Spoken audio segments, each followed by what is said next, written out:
ఓయ్ నువ్వేంటి ఇక్కడ? అంటే సడన్ గా వచ్చావు కదా, ఇంట్లో మా అమ్మా నాన్న కూడా లేరు. నాకు ఇప్పుడు ఏం చేయాలి అర్థం కావట్లేదు. అయితే నన్ను లోపలికి రమ్మను. లోపల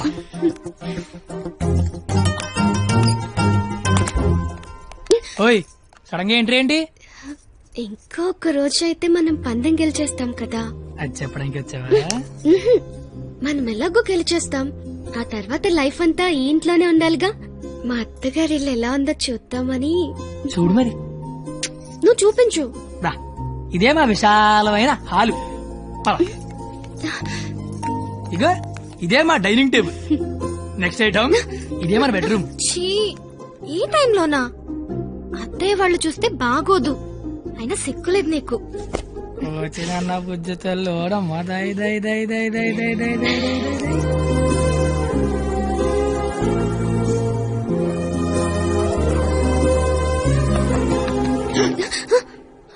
అయ్యో బాబు మీ నాన్న వస్తాడు, చూస్తే పెంట పడేస్తాడు.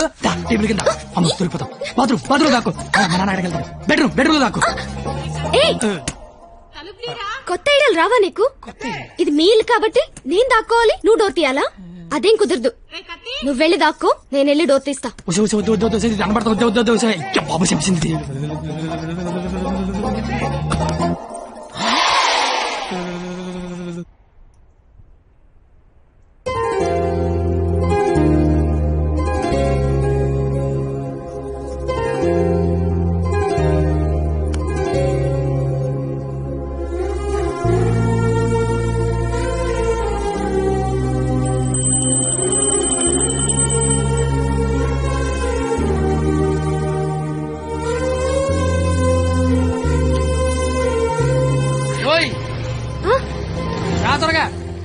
వెళ్తానత్తయ్య. వెళ్తాను కాదు, వెళ్ళొస్తాను అనాలి. వెళ్ళొస్తాను. బాయ్. ఈ ఒక్కరోజు గడిచేస్తే మనం పందెం గెలిచేస్తాం. ఆల్రెడీ గెలిచేసినట్టేగా. ఇంకా మనం లైఫ్ లాంగ్ హ్యాపీగా.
నీకేం కాదు, నేను ఉన్నాగా.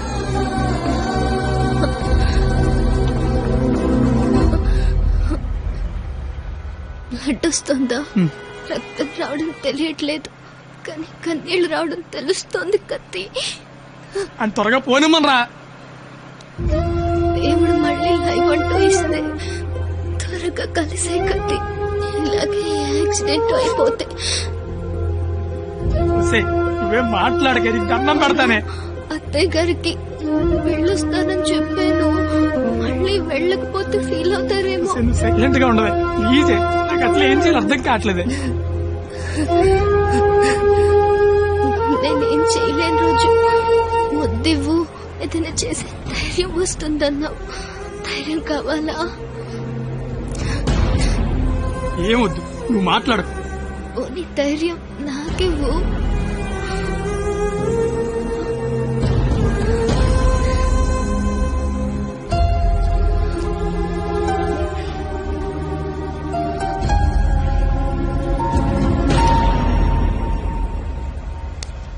ఓయ్ 996 నిన్నే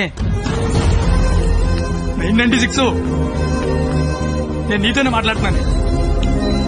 వినిపిస్తోందా? 996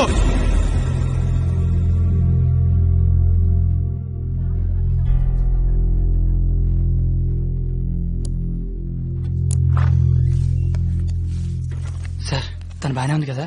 తనకి లెఫ్ట్ సైడ్ రిబ్స్ ఫ్రాక్చర్ అయ్యాయి. బ్రీతింగ్ తీసుకుంటున్నప్పుడు లంగ్స్ ఎక్స్పాండ్ అవడం కష్టంగా ఉంది. ఎంత టైంలో చేయించండి? Maximum 6 hours. సుమారుగా ఎంత ఖర్చు అవుతుంది? 3 lakhs దాకా ఖర్చు అవుతుంది. నాకు కొంచెం టైం కావాలి డాక్టర్. ఓకే, డబ్బు అరేంజ్ చేసుకోవాలి కదా. కానీ గంటకి తన కండిషన్ చాలా క్రిటికల్ అవుతుంది. ఈ 6 hours కూడా గ్యారంటీగా తను బతుకుతుందని చెప్పలేము.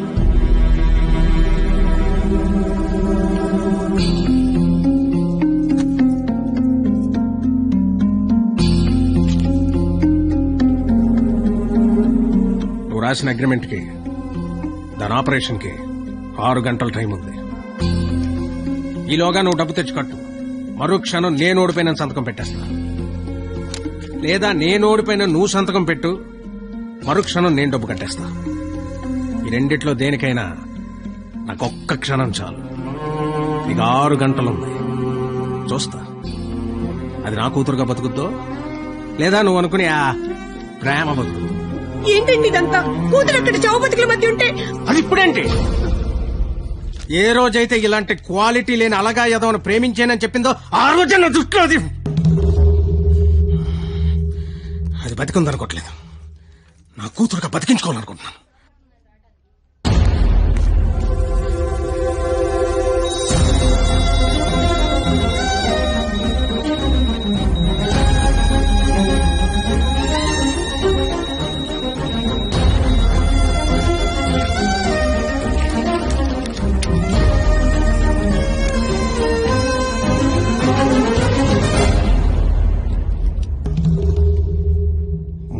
లక్షలనేసరికి కనీసం ప్రయత్నం చేయకుండా ఎలా సంతకం పెట్టేస్తున్నాడు చూడు.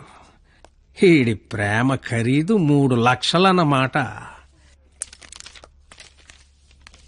నేనేం చేయలేనని నీకు తెలుసు. ఉన్నవే 6 గంటలు. ఇప్పుడు నేను డబ్బు కోసం పరిగెడితే మా నాన్న ఇల్లు అమ్మేసి మా ఫ్రెండ్ ఆటో అమ్మేసి ఇస్తారు. అవి నేను సంపాదించను కావు. ఆ ఏడాదించోడు 25-50 ఇస్తాడు. అదెందుకు సరిపోదు. అది అక్కడ ప్రాణాలతో కొట్టుకుంటుంది. ఇప్పుడు నాకు ఈ పందెం కంటే దాని ప్రాణమే ముఖ్యం. గెలిచినోడు గురించి అందరూ చెప్పుకుంటారు, ఓడిపోయినోడు అందరికీ కారణాలు చెప్పుకుంటాడు. ఇలాగా నీలాంటోడికి ప్రేమించాను అని చెప్పడం మట్టి మీద మట్టి అని రాసినంత తేలిక. కానీ అది నిలబెట్టుకోవడం నీళ్లు మీద నీళ్లు అని రాసినంత కష్టం. పో, ఇంకెప్పుడూ నా జీవితంలో గాని నా కూతురు జీవితంలో గాని కనబడకో.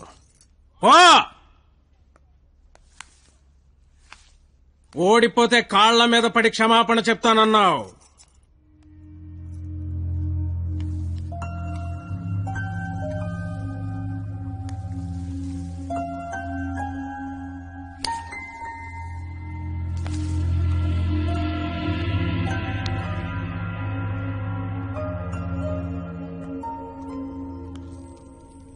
వెళ్ళకే వదిలెళ్ళకే నా ప్రాణమా నడిరేలో ముంచకే నన్ను ముంచకే ఓ మౌనమా కన్నీటిలో.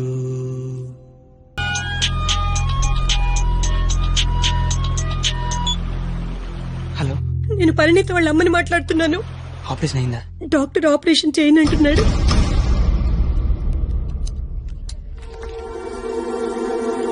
హలో సార్, నన్ను గుర్తుపట్టారా? నేను సార్, మీ దయ వల్ల ఒక హాస్పిటల్ కి ఓనర్ని కాస్తా ఈ హాస్పిటల్లో డాక్టర్ గా జాబ్ చేస్తున్నా. మీ క్వాలిటీ దెబ్బకి బలైపోయిన చాలా మందిలో నేను ఒక్కడు సార్. గుర్తుపట్లా? అంటే ఇప్పుడు ఆపరేషన్ చేయబోయేది నేనే సార్, కానీ చేయటల్లా మానేశా. ఇప్పుడే నిమిషం ముందు నిర్ణయం తీసుకున్నా.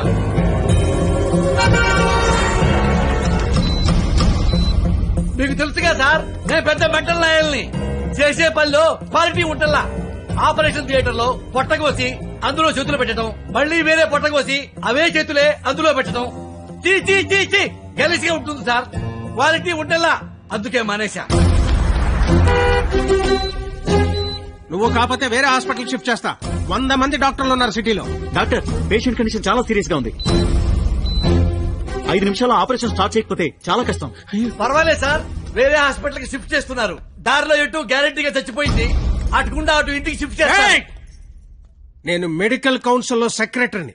నేను తలుచుకున్నానంటే నిన్ను డాక్టర్ గా నా సర్టిఫికేట్ క్యాన్సిల్ చేస్తారు. మెడికల్ షాప్ పెట్టుకుంటా, లైసెన్స్ రద్దు చేస్తావు. వడ్డీ వ్యాపారం పెట్టుకుంటా, దాన్ని నాశనం చేస్తావు. లెటర్ బిజినెస్ పెట్టుకుంటా, ఏం చేస్తావు?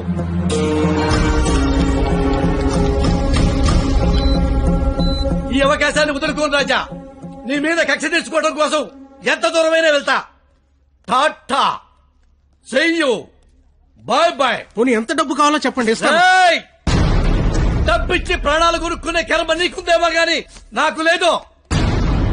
జీవితంలో క్వాలిటీ మరీ ఎక్కువైతే ఇదిగో ఇలా ఏడవాల్సి వస్తుంది, ఇలాగే ఏడవాల్సి వస్తుంది. మిస్టర్, దేవుడికి డాక్టర్ కి కోపం తెప్పించకూడదు. దేవుడు కోపం వస్తే డాక్టర్ దగ్గర పంపిస్తాడు, డాక్టర్ కోపం వస్తే దేవుడి దగ్గర పంపిస్తాడు.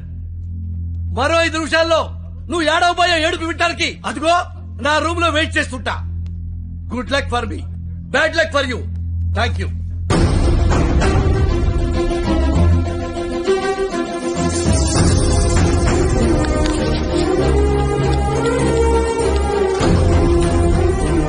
ఇప్పుడు ఆపరేషన్ ఆఫీసర్ కదా, దాని గురించి మాట్లాడాలి.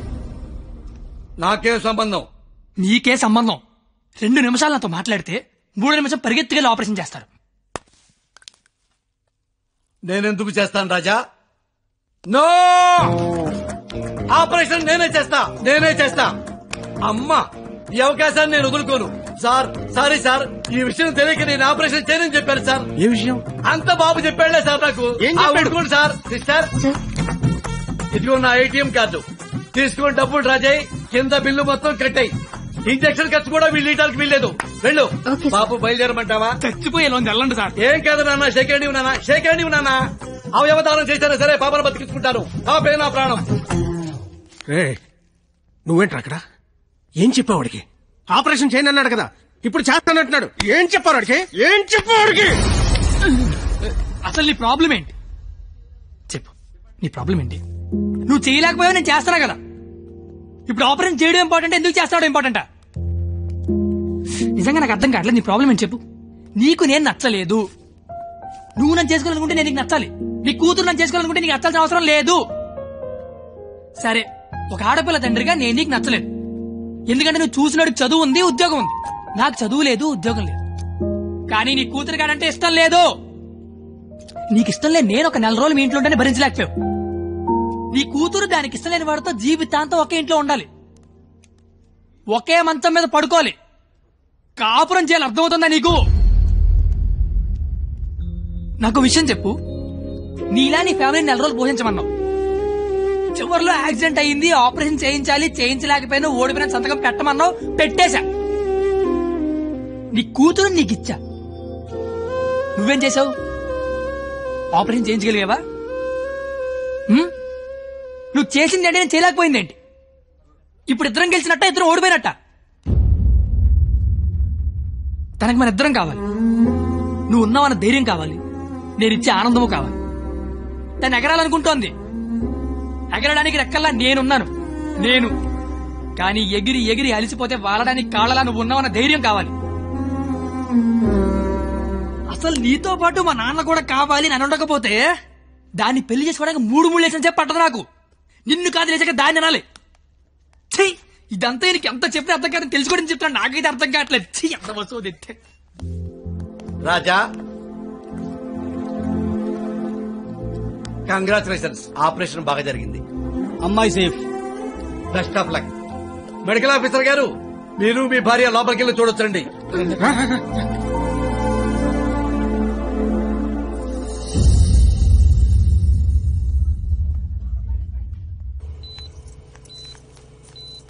అమ్మ పరిణిత, ఏసీ ఆఫ్ చేయమ్మా, చల్లగాలి వస్తుంది.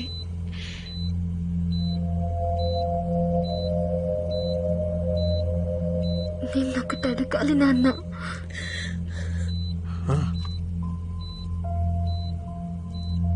ఇన్నేళ్ల నుంచి నీకు కరెక్ట్ కూతురునని ప్రతి క్షణం ప్రూవ్ చేస్తూనే ఉన్నాను నాన్న. పరిణిత, కానీ నువ్వు నాకు కరెక్ట్ నాన్నవని ఒక్కసారి కూడా ఎందుకు ప్రూవ్ చేయలేదు నాన్న? ఆ మాట వినగానే చచ్చిపోవాలనిపించింది. చచ్చిపోయాను. నా కూతురికి ఇష్టం లేని తండ్రిగా. నా కూతురు వాడిని చేసుకుంటే తండ్రిగా నేను ఓడిపోతాను. నా కూతురు గెలుస్తుంది. కూతురిని ఓడించి తండ్రిగా గెలవడం కంటే కూతురిని గెలిపించిన తండ్రిగా గెలవడమే కరెక్ట్ అనిపించింది. గెలిచాను.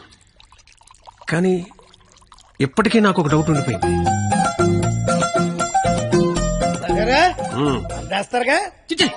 ఏనా పైగా క్వాలిటీ లేని చీప్ లెక్కర.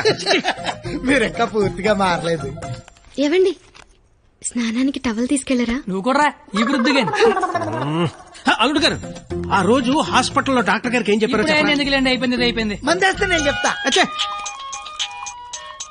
హలో సార్, మా డైరెక్టర్ చెప్పిన ఐడియాలన్నీ మీవేనని మా సీఈఓకి తెలిసిపోయింది సార్. ఆ ఉద్యోగం నుంచి పీకేశారంట. సోమవారం నుంచి వచ్చి మీరు ఆఫీసులో జాయిన్ అయిపోతారా? ఓహో, ఇంకే అలాగే కాని మాయ గారు, నాకు ఉద్యోగం వచ్చింది మరి. Congrats congrats. ఇదిగో ఈ శుభ సందర్భంలో ఆ రోజు హాస్పిటల్లో డాక్టర్ గారికి ఏం చెప్పారు? ఈ శుభ సందర్భంలో ఆ రోజు డాక్టర్కి ఏం చెప్పానో నేను చెప్పను. మందేస్తే నేను చెప్తా. ఉండవా బాబు. రండి సార్. డాక్టర్ గారు నమస్కారం అండి. డాక్టర్ గారు, అది ఆ రోజు హాస్పిటల్లో మా అల్లుడు మీతో ఏం చెప్పాడో చెప్పరా? బాబు నా గదిలోకి వచ్చి నేనెందుకు చేయాలి?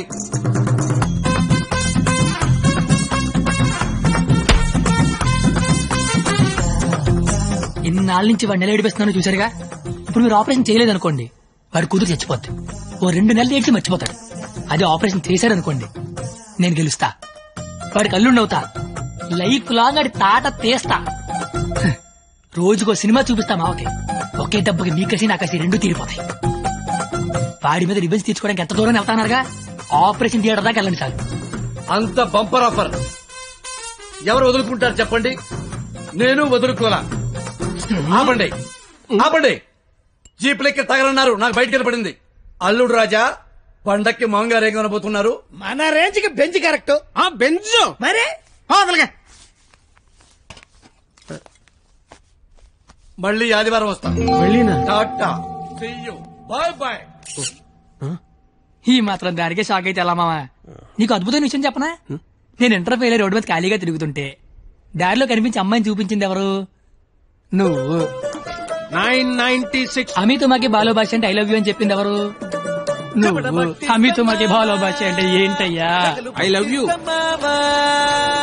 ఉదయం 9 నుంచి సాయంత్రం 4 దాకా తప్ప మిగతా టైంలో ప్రేమించుకోవడం కుదరట్లేదని ఫుల్ టైం చింపులో పెట్టుకుంది ఎవరు?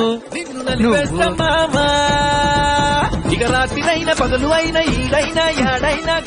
పనికి మళ్ళీ ఎవరో ఖాళీగా తిరుగుతుందని రెచ్చగొట్టి ఉద్యోగం వచ్చేలా చేసింది ఎవరు?